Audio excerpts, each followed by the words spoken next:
We would like to take this opportunity to welcome you all back to our channel, where we will keep you apprised of every new development concerning the Daystar TV predicament. Ensure that you subscribe to the channel and enable notifications if you have not already done so. This will ensure that you do not miss any updates.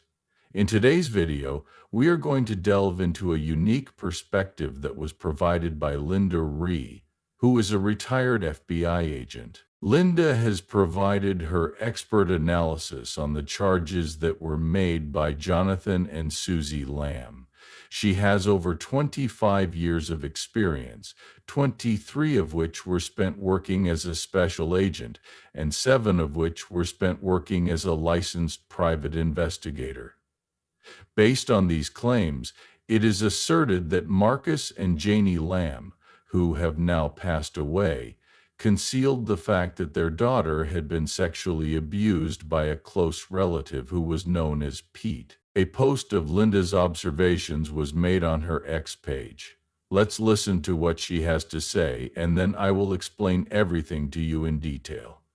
Now get a cup of coffee, make yourself comfortable, and let's get started.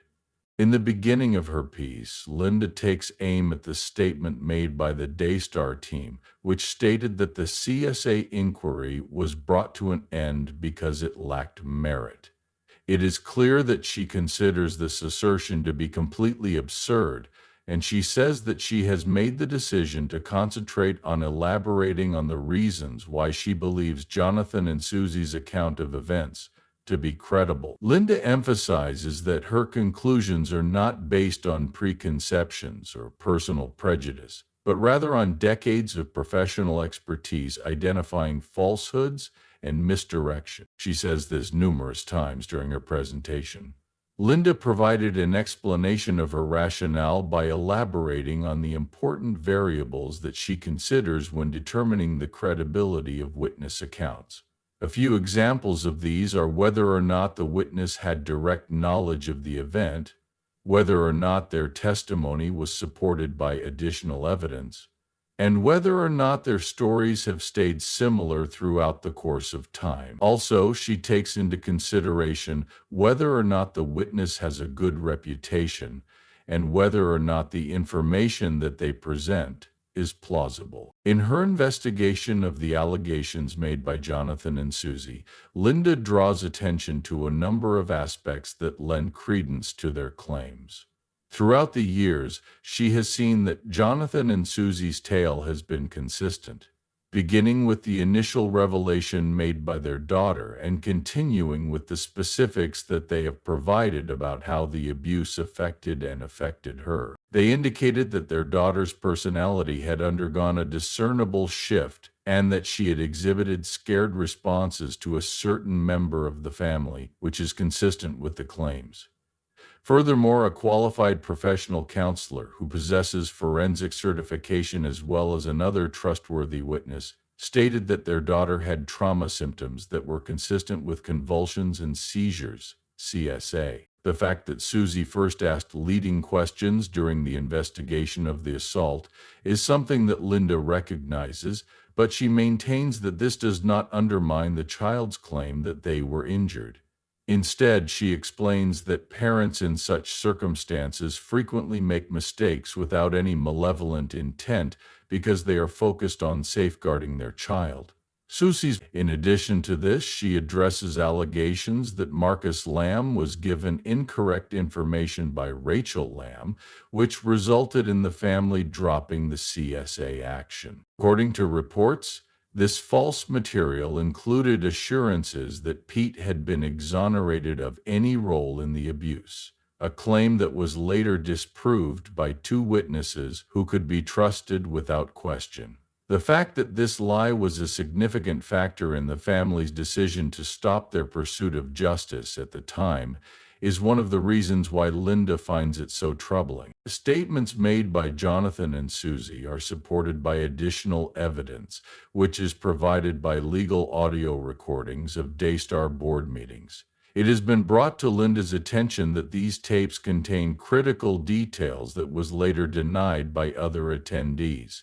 On the other hand, She makes the observation that this inconsistency undermines the credibility of Daystar's account and lends validity to the assertions made by Jonathan and Susie. Additionally, Linda draws attention to concerning patterns of behavior exhibited by Joni Lamb. She makes the observation that Joni constantly diverts attention away from the matter at hand by claiming that Jonathan is attempting to take control of Daystar.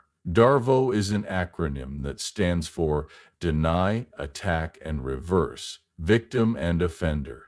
Linda considers this strategy to be an excellent illustration of the DARVO strategy. In spite of the fact that DARVO is most frequently mentioned in relation to sexual assault, Linda points out that it is also a prevalent strategy in more general criminal cases. The credibility of the Daystar team's argument is further undermined, according to Linda, by Joni's refusal to immediately address the claims and her tendency to avoid openly addressing them. In her final post, Linda discusses the ongoing investigation that is now underway. Although there have been assertions to the contrary, the Kayville Police Department has confirmed that the case involving the CSA is still ongoing. According to her explanation, the statute of limitations for cases of child sexual abuse in the state of Texas is 20 years after the victim reaches the age of 18. In light of this, it is possible that the investigation will continue for close to 30 years. In situations when the perpetrator of the abuse has not been positively identified, there is no statute of limitations at all. Linda concludes her essay with a striking reminder that the purpose of any criminal inquiry is not simply to put someone in jail, but rather to learn the truth about the events that transpired. The discovery of the truth is the most important thing, she emphasizes, even if it takes the investigators in a different direction than they had anticipated. This case makes one thing very clear.